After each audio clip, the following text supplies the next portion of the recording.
ফসল আগে বুনতে হবে নাকি আগাছা আগে সাফ করতে হবে?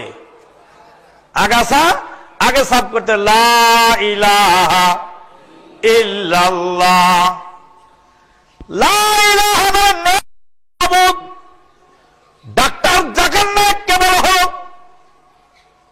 নেই কোন মাবুদ এক আল্লাহ ছাড়া। ডাক্তার জাকির নায়েক কেবল হলো।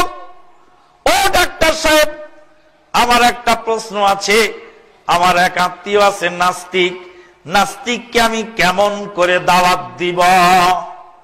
নাস্তিক শুনলে তো আলেম মৌলবীদের গা জ্বালা শুরু হয়। ডাক্তার জাকির নায়েক হাসি মুখে কথা বলছেন আর বলছেন যে নাস্তিক তো ভালো মুশরিকের চেয়ে। কেন? বলে নাস্তিকের ক্ষেতটা পরিষ্কার আছে, নাস্তিকের ক্ষেতের মধ্যে আগাছা নাই, গাছও নাই, আগাছাও নেই। সে আল্লাহকেও মানে না, গায়রুল্লাহকেও মানে না, ওর ক্ষেতটা নিট এন্ড ক্লিন। আর যে মুশরিক, আর ক্ষেতের মধ্যে আগাছা আছে, আগে আগাছা সাফ করতে হবে, তারপরে গাছ বুনতে হবে। এখানে টাইম লাগবে বেশি, আর ওখানে টাইম লাগবে কম। শুনছেন উত্তর? এরই নাম হলো ডাক্তার জাকির নায়েক। মৌলভী সাহেব যখন 50,000 টাকার কমে ওয়াজ করেন না, মৌলভী সাহেব যখন মিথ্যা কথা বলে ধর্ম ব্যবসা শুরু করেছেন, মৌলভী সাহেব যখন দুনিয়ার স্বার্থে টাকার গোলাম হয়ে শেখ বেদাতের সাথে আপোষ করছেন, মৌলভী সাহেব যখন বিভিন্ন রাজনৈতিক দলের তলপি বানাচ্ছেন, তখন আল্লাহ পাক একজন ডাক্তারকে খাড়া করে দিয়েছেন তার দিনের কাজ আদায় করার জন্য। একজন জেনারেল শিক্ষিত যুবক, সে লেখাপড়া করে কলেজে, সে ইসলাম বুঝতেছে, তার মনের ভিতরে দগদগে ঘা, তার বুকের ভিতরে অনেক জ্বালা পোড়া ইসলামের জন্য।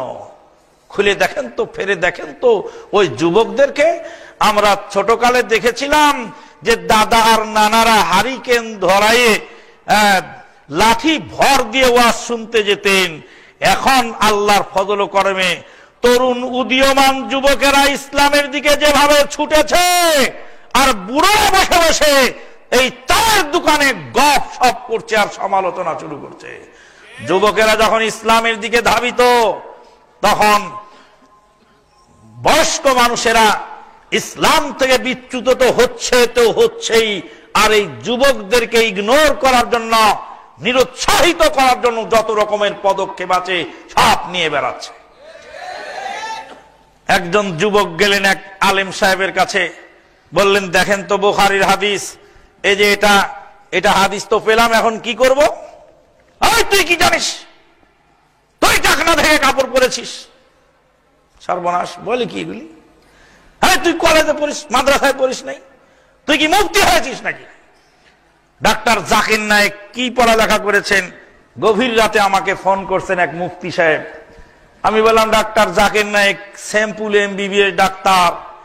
তো বলছে ডাক্তার হয়ে উনি আবার ধর্মের কথা বলতে গেলেন কেন? বললাম যে ইসলাম তো সনাতন ধর্ম নয় যে ঠাকুর ছাড়া বলা যায় না।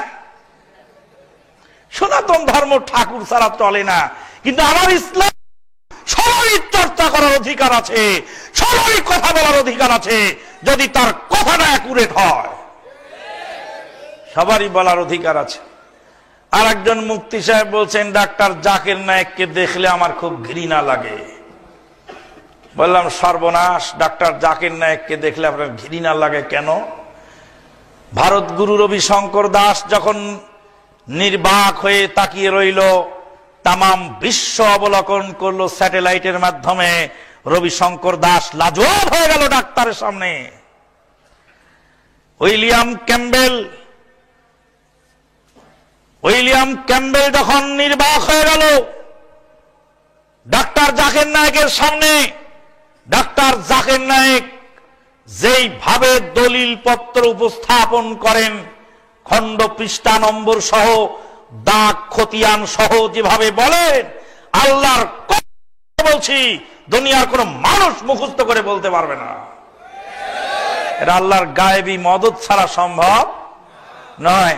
আল্লাহ মুর্দা সুলাইমানকে দিয়ে বায়তুল মাকদেস বানিয়ে নিয়েছেন, আবার ডাক্তারকে দিয়ে দিনের কাজ করে নিচ্ছেন।